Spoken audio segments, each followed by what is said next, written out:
निपुण भारत, निपुण भारत,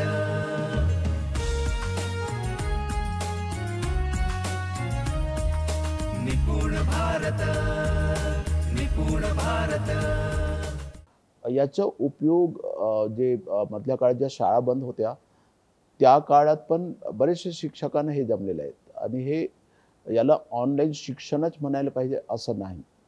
तर ऑनलाईनमध्ये नेहमी शिक्षक समोर असतानाच मुलं समोर असतील तर ते वर्गासारखे झाले, आपल्या पारंपरिक शाळेसारखे।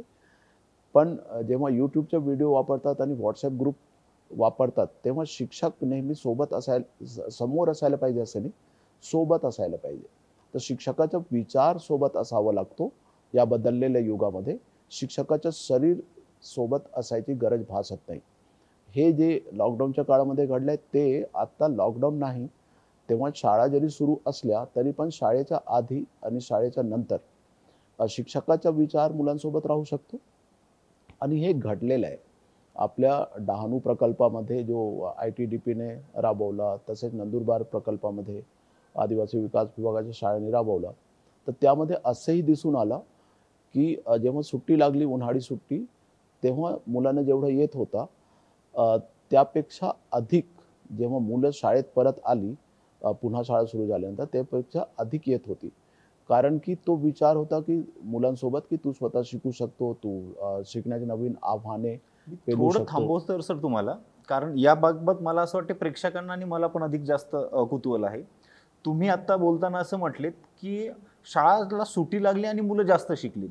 आमच्याकडे असा ट्रेंड चाललाय सध्या की शाळांना सुट्ट्या आहेत आणि गॅप पडलाय म्हणून मुलं शिकत नाहीयेत। तर या दोन्हीमध्ये हा जो कॉन्ट्रास्ट दिसतोय तो थोडा आम्हाला व्यवस्थित ऐकायला आवडेल आणि थोडासा खोलात जाऊन ऐकायला आवडेल। हाच फरक आहे। मी हे सांगू इच्छितो की टेक्नॉलॉजी आल्यामुळे आणि शिकण्याची जी पद्धत आम्ही म्हणत आहोत की सेल्फ डायरेक्टेड लर्निंग, मुलं स्वतः शिकतात आणि त्याच्याशी निगडीत अजून दोन चार बाबी आहेत की मुलं स्वतः शिकण्याचे आव्हान घेतात, मुलं पीअरने शिकतात, मुलं ग्रुपने शिकतात आणि विषय मित्रांकडून शिकतात। या 3-4 बाबी आहेत। त्याच्यामुळे शिक्षक समोर समक्ष उपलब्ध असायला पाहिजे ही गरज संपली आहे। तर पण शिक्षक असायलाच नको असं नाही आहे। तर शिक्षक त्या मुलांच्या शिकण्याला नेतृत्व आणि नियोजन आणि व्यवस्थापन हे करायचे। तर शिक्षकाचा विचार मुलासोबत असला की शाळा सुरू नसली तरी पण मुलं शिकत राहतात, कारण की मुलं एकमेकांसोबत राहतातच। फक्त शाळेच्या भिंती आणि शिक्षक हे दोन लांब जातात शाळा बंद असल्यामुळे। तर हे जे आहे हे कोरोना आणि टेक्नॉलॉजी या दोन्हीने मिळून मानव समाजाला दिलेली गोष्ट आहे। याचा उपयोग होतो।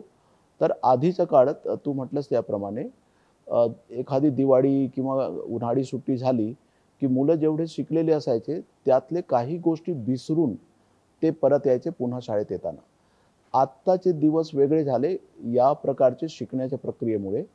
तर 2 महिना जर सुट्टी असेल तर मुलं काही असे थांबत नसतात, त्यांच्या आयुष्य पुढे चाललेलेच असते आणि त्यामध्ये आत्ताच्या काळात मुलं वर्गातील किंवा जे शिक्षणामध्ये अपेक्षित बाबी पण शिकत राहतात आणि सर्वात महत्त्वाचे म्हणजे मुलांच्या जिज्ञासू वृत्तीचा सन्मान करण्याची जी प्रक्रिया आहे त्यामध्ये शिक्षक पण विचारतात की अरे नवीन काही शिकून आला का।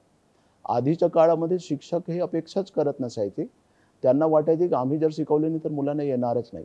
आता शिक्षकांना पण हे कळून चुकलेलं आहे की मुलं तर शिकतच राहतात, म्हणजे आधी पण मुलं शिकतच होती पण आधी शिक्षक तसे विचारत नव्हते, आता विचारून बघतात आणि त्यांना दिसून येते की काही गोष्टी विसरलेही असतील पण बरेचसे नवीन गोष्ट मुलं शिकून आलेले असतात। तर हे पूर्ण समाजाने याकडे लक्ष द्यायची गरज आहे। आमचे प्रशिक्षण घेऊन जे शिक्षक आहेत ते या पद्धतीने शिकणे आणि मुलांकडे बघायला सुरुवात केलेली आहे।